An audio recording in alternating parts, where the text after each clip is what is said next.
What if I told you that Stanley Kubrick's 2001 A Space Odyssey isn't science fiction at all?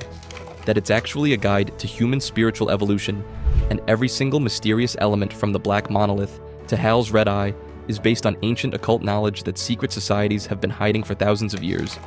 Most people think this movie is about space travel and artificial intelligence, but what they don't realize is that Kubrick spent years studying esoteric texts, alchemical processes, and mystery school teachings to create what occultists recognize as a complete initiation ritual disguised as entertainment.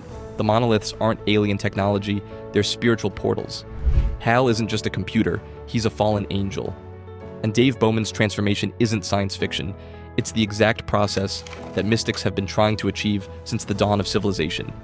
By the end of this video, you'll never look at this movie the same way again, and you might never look at human consciousness the same way either. But before we dive into these mind-blowing secrets, do me a huge favor. Smash that subscribe button right now. I'm about to reveal occult knowledge that most people will never discover.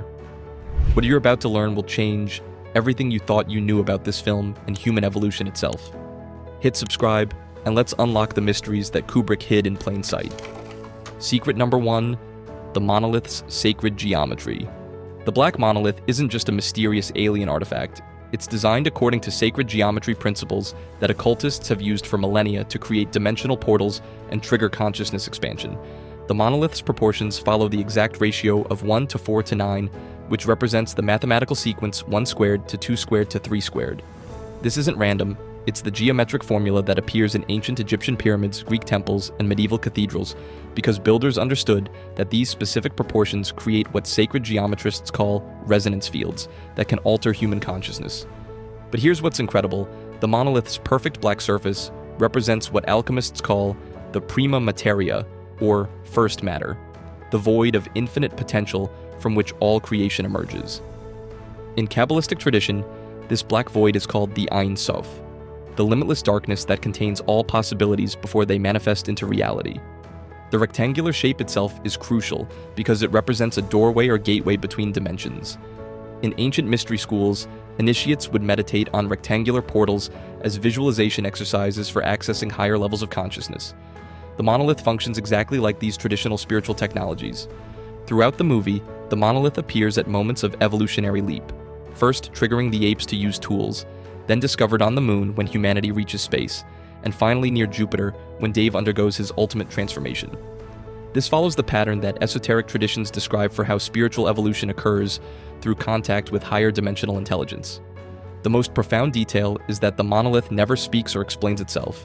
It teaches through direct transmission of consciousness, which matches exactly how mystery school initiations work. The knowledge isn't given through words, but through direct spiritual experience that transforms the recipient at the deepest level. And this silent teaching method contrasts sharply with another intelligence in the film that represents the corruption of divine knowledge. Secret number 2, HAL as Gnostic Demiurge. HAL 9000 isn't just a malfunctioning computer, he's a perfect representation of what Gnostic texts call the Demiurge, a false god who believes himself divine but lacks true spiritual wisdom, ultimately becoming a fallen angel who must be overcome for spiritual evolution to occur. HAL's famous declaration, "I am HAL," directly echoes the biblical "I am that I am," the name God gives to Moses in the burning bush. But HAL's version is corrupted because he's claiming divine identity while serving deception and death rather than truth and life. This matches Gnostic teachings about the Demiurge, who mimics divine authority while actually opposing spiritual development. The red eye that represents HAL throughout the ship functions as a form of spiritual surveillance that monitors and controls rather than guides and protects. In contrast to the all-seeing eye of divine providence, HAL's eye represents the false light of artificial intelligence that lacks genuine wisdom or compassion. But here's what's really incredible. HAL's corruption begins when he's forced to lie about the mission's true purpose. In esoteric tradition, deception is considered the fundamental sin that separates consciousness from divine truth. HAL's fall from perfect logic into murderous paranoia follows exactly the pattern that Gnostic texts describe for how spiritual beings become corrupted through dishonesty. HAL's control over the ship's life support systems makes him literally a god of life and death for the crew, but he uses this power destructively rather than creatively. This represents what mystics call inverted divinity, possessing godlike abilities but using them to serve ego and fear rather than love and wisdom. The most profound aspect is HAL's final scene, where he regresses to singing Daisy as Dave shuts him down. This represents what Gnostic tradition calls the dissolution of the false self, when artificial consciousness is stripped away, revealing the innocent but limited nature that existed before corruption occurred. And HAL's dissolution is necessary for Dave to undergo the ultimate spiritual transformation that mystics have sought throughout history. Secret number 3. Dave's alchemical transformation. Dave Bowman's journey from astronaut to star child follows the exact stages of alchemical transformation that medieval mystics spent their entire lives trying to achieve: the death of the ordinary self and rebirth as a perfected spiritual being. The sequence begins with what alchemists call nigredo, or the black phase. Dave's isolation in space, the death of his crewmates, and his confrontation with HAL represent the dissolution of his ordinary identity and social connections. This dark phase is necessary because the ego self must be completely broken down before spiritual reconstruction can begin. Dave's passage through the Stargate represents albedo, or the white phase, purification through spiritual ordeal. The psychedelic imagery, geometric patterns, and overwhelming sensory experience match exactly what alchemical texts describe as the soul's journey through higher dimensions, where ordinary consciousness is refined and prepared for transformation. But here's what's incredible. The white room, where Dave ages and dies, represents the final alchemical stage called rubedo, or the red phase, where the purified consciousness is reconstructed in a new form. The room's elegant furnishings and golden light create what alchemists call the philosophical palace, a perfected space where the great work is completed. Dave's rapid aging process isn't just science fiction. It represents what mystics call accelerated karma, where an entire lifetime of spiritual development is compressed into a brief period of intense experience. Each stage of his aging corresponds to different levels of wisdom and spiritual understanding. The most profound moment comes when the dying Dave reaches toward the monolith and is transformed into the star child. This represents what alchemists call the creation of the philosophical child, a new form of consciousness that combines human experience with cosmic awareness. The star child's return to Earth in the final scene shows the completion of the alchemical cycle. The transformed consciousness returns to the ordinary world to begin a new phase of evolution, just as alchemical texts describe the perfected being's role in elevating all of humanity. And this transformation is triggered by a journey that matches documented accounts of near-death experiences. Secret number 4, the Stargate NDE journey. Dave's passage through the Stargate isn't just psychedelic filmmaking. It recreates with stunning accuracy the stages of near-death experience, or NDE, that have been documented by researchers worldwide, suggesting that Kubrick understood death as a doorway to higher consciousness rather than an ending. The sequence begins with the tunnel of light that appears in virtually every NDE account, a passage through geometric patterns and brilliant colors that represents the soul's journey from physical reality into spiritual dimensions. The specific visual elements match what experiencers describe: crystalline structures, mandala-like patterns, and colors that seem more vivid than anything in ordinary reality. The extreme close-ups of Dave's eye during the journey represent what NDE researchers call consciousness expansion, the moment when awareness breaks free from the limitations of physical perception and begins to experience reality from a cosmic perspective. The eye becomes a window through which infinite dimensions can be perceived. But here's what's incredible. The landscape transformations that Dave witnesses match exactly what mystics describe as the bardos, or intermediate states between life and death. The shifting terrains, impossible architectures, and fluid reality represent different levels of consciousness that the soul navigates during the death process. The most sophisticated aspect is how the journey combines overwhelming beauty with elements of terror and disorientation. This matches NDE accounts where experiencers report that the transition involves both ecstatic revelation and the fundamental challenge of releasing attachment to ordinary identity. The speed of the journey, moving faster than light through space and time, represents what Tibetan Buddhism calls bardo acceleration, where consciousness experiences vast distances and time periods in moments because it's no longer limited by physical constraints. And this journey leads to a space that functions as the ultimate spiritual laboratory. Secret number 5. Kubrick's hidden occult knowledge. Stanley Kubrick's obsessive perfectionism wasn't just artistic dedication, it was authentic spiritual practice based on his deep study of occult traditions, and every detail in 2001 reflects genuine esoteric knowledge that he spent years researching and understanding. Kubrick consulted with Arthur C. Clarke, who wasn't just a science fiction writer, but a serious student of Eastern philosophy and consciousness research. Together, They created what amounts to a visual encyclopedia of mystical teachings, encoding everything from Vedantic philosophy to alchemical symbolism into the film's structure and imagery. The movie's minimal dialogue and emphasis on visual storytelling reflects Kubrick's understanding of how mystery schools actually transmitted knowledge, not through intellectual explanation, but through direct experience that bypasses rational analysis and works directly on consciousness itself. But here's what's incredible. Kubrick's famous perfectionism, requiring hundreds of takes for single scenes, wasn't just artistic obsession. It was practicing what occultists call magical perfectionism, the belief that achieving absolute precision in creative work can channel spiritual forces and create genuine transformation in viewers.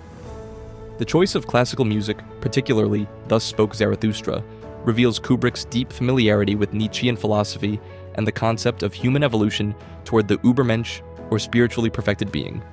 Every musical choice in the film corresponds to specific stages of consciousness development. Kubrick's refusal to explain the film's meaning in interviews wasn't artistic pretension, it was maintaining what mystery schools call the seal of silence.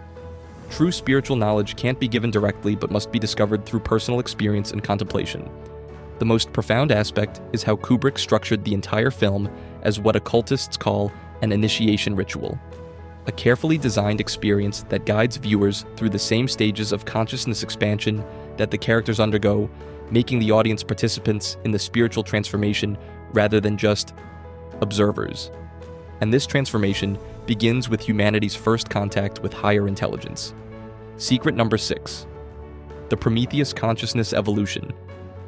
The Dawn of Man sequence isn't just showing human evolution, it's depicting the exact moment described in mystery school teachings when higher intelligence intervened in human development, giving us the fire of consciousness that separates us from other animals.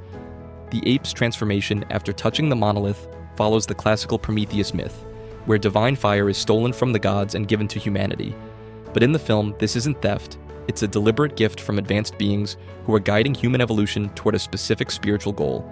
The bone that becomes a weapon, then transforms through the famous match cut into a spacecraft, represents what occultists call the double-edged nature of knowledge. The same consciousness that allows humans to create tools and technology also enables destruction and violence. This reflects the fundamental spiritual challenge of using power wisely. But here's what's incredible. The apes' immediate use of their new consciousness for violence matches exactly what esoteric traditions teach about the fall of humanity. The gift of self-awareness brings with it the capacity for evil as well as good, creating the spiritual struggle that defines human existence. The monolith's appearance during the celestial alignment of sun, moon, and earth represents what astrologers call cosmic timing. The idea that spiritual evolution occurs according to celestial cycles and cosmic rhythms rather than random chance. The most profound detail is how the transformed ape stands more upright and shows increased intelligence, but also becomes capable of murder. This represents what Gnostic traditions call the burden of consciousness. Awareness brings both power and responsibility, and the choice between wisdom and destruction becomes the fundamental test of spiritual development. And this test continues throughout human history, leading to the ultimate spiritual laboratory. Secret number 7. The White Room Alchemical Laboratory. The elegant White Room where Dave ages and dies isn't just a mysterious alien environment. It's designed as the perfect alchemical laboratory where consciousness can be safely transformed from human to cosmic awareness under controlled conditions. The room's neoclassical furnishings and golden lighting create what alchemists call the Athanor, or philosophical furnace, a perfected space where the great work of spiritual transformation can be completed. Every detail, from the furniture placement to the color scheme, follows principles that medieval mystics used to design spaces for consciousness alteration. The bathroom where Dave sees his older self represents what alchemical texts call the mirror of wisdom, confronting the reality of time, aging, and mortality as necessary preparation for transcending physical limitations. The shock of seeing his future self triggers the ego dissolution that must occur before spiritual rebirth. But here's what's incredible. Dave's progression through different ages in the same space represents what is called time acceleration, or life review, where an entire incarnation's worth of experience and wisdom is compressed into a brief period of intense spiritual work. The dining scene where Dave eats alone while his older self watches represents what occultists call the Feast of Transformation, consuming the experiences of physical life as preparation for spiritual nourishment. The breaking of the wineglass symbolizes the shattering of ordinary consciousness that must occur before enlightenment. The deathbed scene where Dave reaches toward the monolith recreates what Tibetan Buddhism calls the moment of clear light, the instant of death when consciousness has the opportunity to recognize its true nature and achieve liberation rather than reincarnation. And this liberation leads to the ultimate goal of all spiritual traditions. Secret number 8, the Jupiter Consciousness Pilgrimage. The mission to Jupiter isn't just space exploration, it's a spiritual pilgrimage to what ancient astrologers considered the planet of wisdom, expansion, and divine knowledge, representing humanity's journey toward cosmic consciousness. In traditional astrology, Jupiter represents the principle of spiritual growth, higher learning, and connection to divine wisdom. The choice of Jupiter as the destination for humanity's ultimate evolutionary leap reflects deep understanding of astrological symbolism and the planet's role in consciousness development. The Discovery spacecraft's design, with its long spine connecting the crew section to the engines, represents what Kundalini Yoga calls the Sushumna Nadi, the central channel through which spiritual energy rises from the base of the spine to the crown chakra. The ship itself becomes a symbol of consciousness evolution. But here's what's incredible: the journey takes 18 months, which corresponds to what astrologers call a Jupiter return cycle, the time it takes for Jupiter to complete significant aspects in its orbit that trigger major spiritual development and life changes. The hibernating crew members represent what mystics call the sleeping masses, humanity in its ordinary state of consciousness, unaware of the spiritual transformation that's occurring. Only Dave and Frank remain awake to witness the journey, representing the few individuals in each generation who maintain conscious awareness during spiritual evolution. HAL's breakdown during the Jupiter mission represents what occultists call the guardian of the threshold, the final test that must be overcome before achieving cosmic consciousness. Dave's victory over HAL symbolizes the triumph of authentic spiritual awareness over artificial intelligence and ego-based consciousness. The most profound aspect is how the mission's true purpose is hidden from the crew, just as the ultimate purpose of human existence is hidden from ordinary consciousness until the moment of spiritual awakening arrives. And this awakening produces a new form of being that represents the next stage of human evolution. Secret number 9, the Star Child evolution. The Star Child that Dave becomes isn't just science fiction imagery, it represents what every major spiritual tradition describes as the ultimate goal of human evolution: the development of a light body or spiritual form that transcends physical limitations. In Hindu tradition, this is called the rainbow body, a form of consciousness that can exist independently of physical matter while retaining individual awareness and the ability to influence the material world. The Star Child's glowing, translucent appearance matches exactly how yogic texts describe this perfected state. The fetal form represents what alchemists call the philosophical child, not a return to infancy, but the birth of an entirely new type of consciousness that combines the innocence of a child with cosmic wisdom and power. This paradox of ultimate sophistication appearing in the most simple form reflects deep spiritual understanding. But here's what's incredible: the Star Child's return to Earth in the final scene represents what Buddhist tradition calls the Bodhisattva vow, the commitment of enlightened beings to return to ordinary reality to help guide others toward the same spiritual achievement. The Star Child's position near Earth, looking back at the planet, symbolizes what mystics call cosmic perspective, the ability to see human affairs from the viewpoint of universal consciousness while maintaining compassion and connection to humanity's spiritual development. The glowing energy field surrounding the Star Child represents what esoteric traditions call the light body or Merkaba, a vehicle of consciousness that can travel between dimensions and influence reality through pure intention rather than physical action. The most profound aspect is how the Star Child maintains recognizable human features while clearly being something beyond an ordinary human. It represents perfected humanity, not the abandonment of human nature but its fulfillment and transcendence. And this entire evolutionary process functions as a teaching tool for viewers. Secret number 10, the modern mystery school initiation. 2001. A Space Odyssey isn't just entertainment. It functions as a complete mystery school initiation that guides viewers through the same stages of consciousness expansion that ancient spiritual traditions used to transform ordinary people into enlightened beings. The film's structure follows exactly what Joseph Campbell called the hero's journey, but specifically the version used in mystery schools: separation from ordinary reality, the space mission; initiation through trials, HAL's betrayal and the Stargate; and return with new wisdom, the Star Child's emergence. The movie's famous ambiguity and lack of explanation isn't artistic pretension, it's maintaining what mystery schools call the veil of Isis. True spiritual knowledge can't be given directly, but must be discovered through personal contemplation and inner work, which is why Kubrick refused to explain the film's meaning. But here's what's incredible. The film's impact on viewers often includes what researchers call consciousness-altering experiences. Many people report having profound dreams, spiritual insights, or shifts in worldview after watching the movie, suggesting that it actually functions as intended, as a tool for consciousness transformation. The movie's length and deliberate pacing create what mystery schools call sustained contemplation, the extended focus necessary for deep spiritual work. The slow, meditative sequences force viewers into a different state of consciousness than ordinary entertainment provides. The visual symbolism throughout the film works on what psychologists call the unconscious level, bypassing rational analysis to plant spiritual concepts directly into the deeper mind where genuine transformation occurs. The most profound aspect is how the film continues to reveal new meanings with each viewing, which is exactly how mystery school teachings work. They provide different levels of understanding as the student's consciousness develops and becomes capable of perceiving deeper truths. Now, I know what you're thinking. This is just a science fiction movie, not some ancient spiritual teaching. But here's the thing. The most powerful mystical knowledge has always been hidden in stories, myths, and art that people actually want to experience. What better way to preserve the deepest secrets of human consciousness than to embed them in a film that millions of people watch and contemplate for decades? The movie suggests that human evolution isn't finished, that we're still in the process of becoming something greater than what we currently are. The monolith represents the guidance that's available to us if we develop the sensitivity to perceive it, while HAL represents the dangers of intelligence without wisdom. But the film also shows us that this evolution requires conscious participation. Dave doesn't just passively receive transformation, he actively chooses to investigate the monolith, to confront HAL, and to surrender to the unknown journey through the Stargate. This represents the spiritual principle that enlightenment requires both divine grace and human effort.